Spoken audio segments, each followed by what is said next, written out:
Pag-uwi mo, yung sabi ng minadya ko, hindi, si Lola pa rin nagsasabi ng minadya ko, buti na si Lola buhay pa. Alex, ganun din. Pinilit ko maging tap ako sa klase ko parang umuwi, hindi ko umuwi, bumukang pera. Hindi mo kumagal. Parang kita kaya kinatidadala ng pera. Hindi ko kailangan ng pera nung kita ng tabuhin yung pala kulang doon.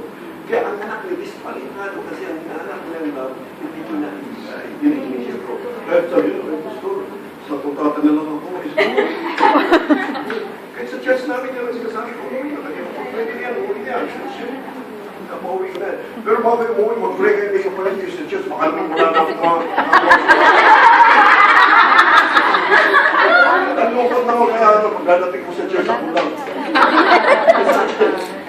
Ito, malaki na rin umuwi, di ba? Umuwi ka na rin, di ba? Bata pa yan. Single yan, single.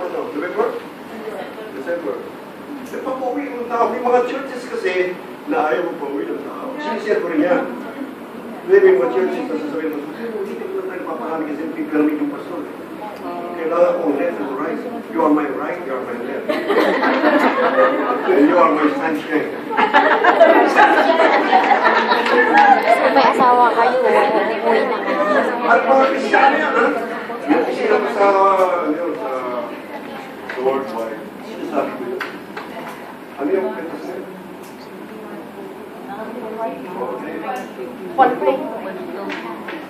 Quanto obsolete.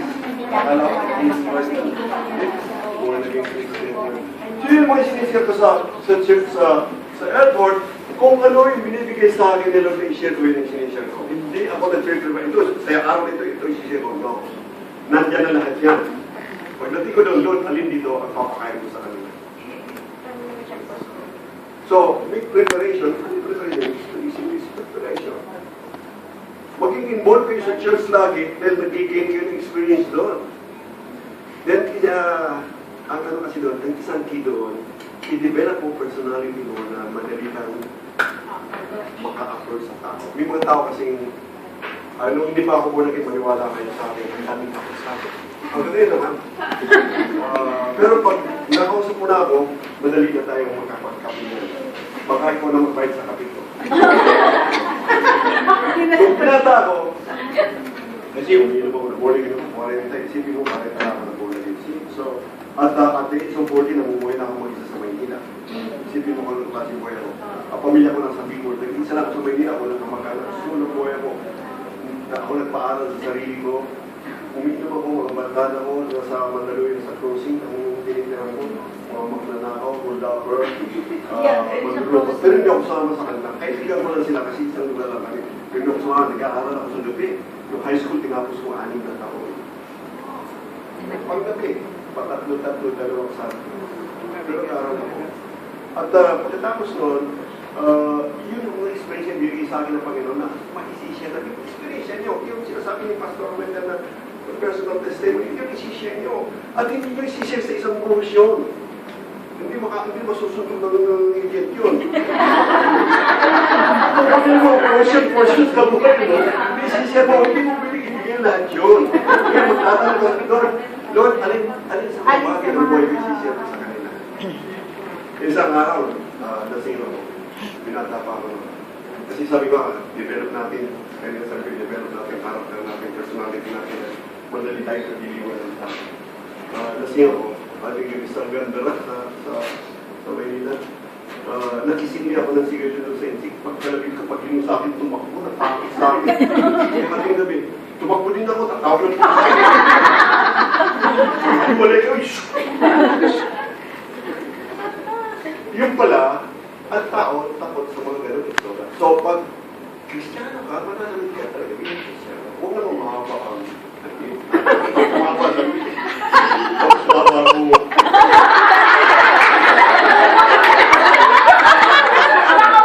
Tapos mahaba sila.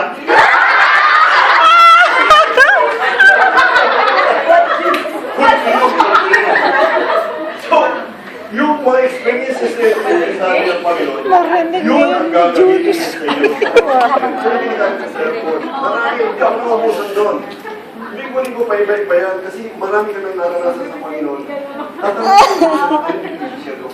Bubukal naman yun eh. Ano yung gusto ng Panginoon. Yun ang magsisir. So, ang daming opportunity bubuksan ng Panginoon sa atin. Ang mahalaga doon, open ka sa Panginoon. Lord, gamitin mo ko. If you can use anything, Lord, kinakanta ko namin yan, use me. Wala ko complaint. Meron, Pastor, ngayon na. Hindi, mga 10 minutes pa. Mga 5:30 tayo. Like, hanggang 6:30 ba? Sige, para makapag-share pa tayo ng konti. Ayun, airport. Huwag kang magpapalay. Saka, laging ang preparation doon, kung may meeting na ulo, dapat pagdating doon. Malaki. Malamig naman doon eh. Kasi ang problema kasi natin, dinadala natin sa ministry yung problema natin. Huwag natin yun. There was a time sa church, sa pinto namin sa church, may lagay ako ng halaman. Sabi ko sa kanila, lahat ng may problema, kung papasok sa church, iwanan muna ang problema nyo sa halaman. Alam mo yung halaman namin, laging nalalantay. Ano ginagawa? Naalala mo yun? Lalagay tayo ng halaman doon. Simbolo lang yun, pero ino-honor nyo doon ang puso natin. Pero ingatan nyo, baka maging kulto kayo. Totoo. Dinadaan nyo yung mga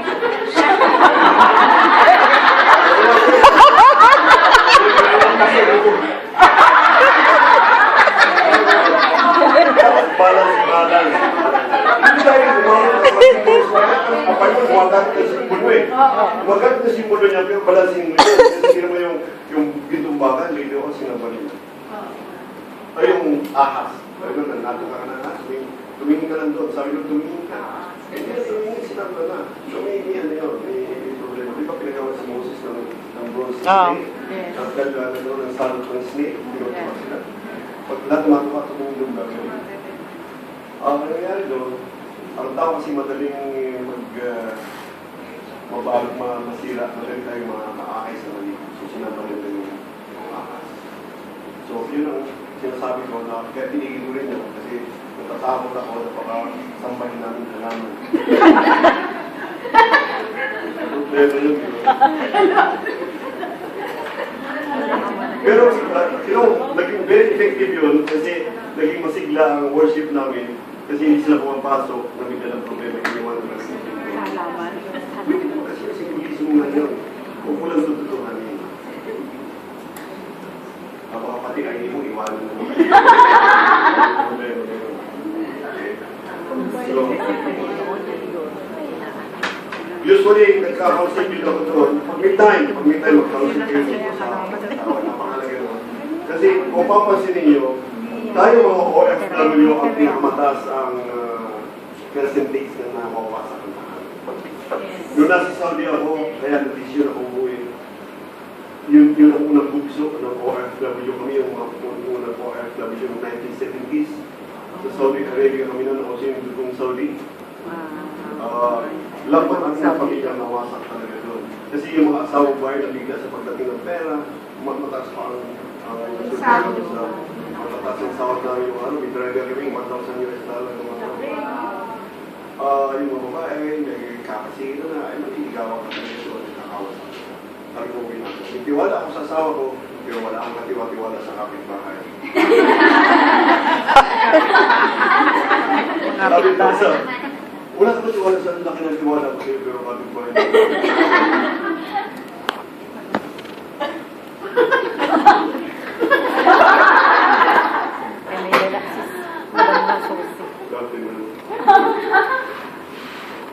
So, marami kang may share sa mag-asawa, i-interview sa kanila yung lalaki.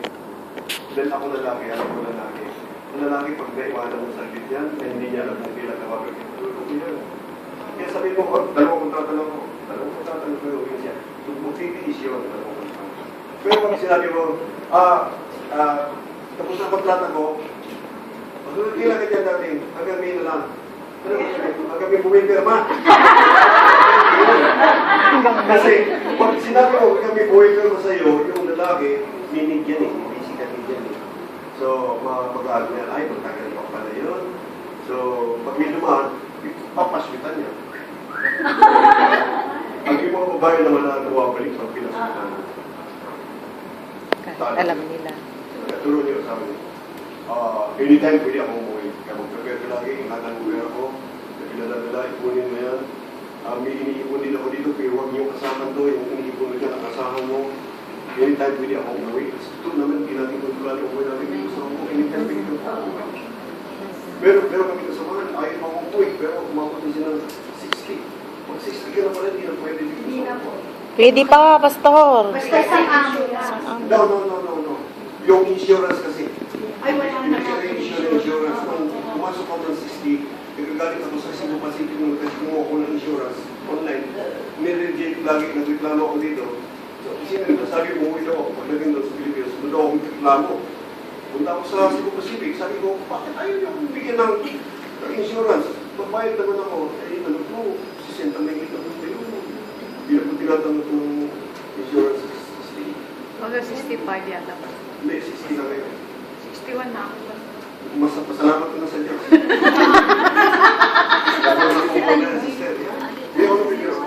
Kasi dito sa ako, hindi na pwede na sa Santa Insurance. Meron. Yung ibang may ano pa sa wala na napatingin sila. Oo nga, wala insurance. Sila bahala sa'yo kung may sa'yo. Marami. Ang employer naman, yung tingnan nila, kaya nila. Kung hindi lang kayang magbayad ng magpapagamot. Basahin niyo yung diary niyo, merong sakit doon na nagkaliman ng sakit naman. Kasi hindi na kayang bayad. Share ko totoo.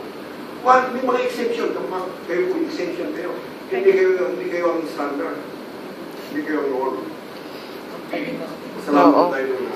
Oo, Hindi. 20. Actually, may mga 65 din ako nakakasultat ako pa rin. Pero karamihan doon, residente na. Pero yung OFW, yung di kontrata, hindi bihira po yun. Kayo po ba di kontrata? Opo. Eh, si Tita Yugi. Babait ang ako niyo. Papaprocess lang po ng Tanong niyo sa amin yung insurance kayo. Meron po. Oo. Mahalang premium. Ang kinuha niya nga po yung cover daw lahat eh. Oo. Comprehensive. Ano po yun? Break yan? At papalag kayo doon na binigyan ng ganun po. So, isi-share natin yan. Lahat ng naka-impact sa puso natin, pwede natin i-share doon. Kung anong lead sa atin ang Panginoon. Okay. Breakdown po muna kayo. Not necessarily break time, it's already question and answer for. Ay, Open forum, open forum. Yeah.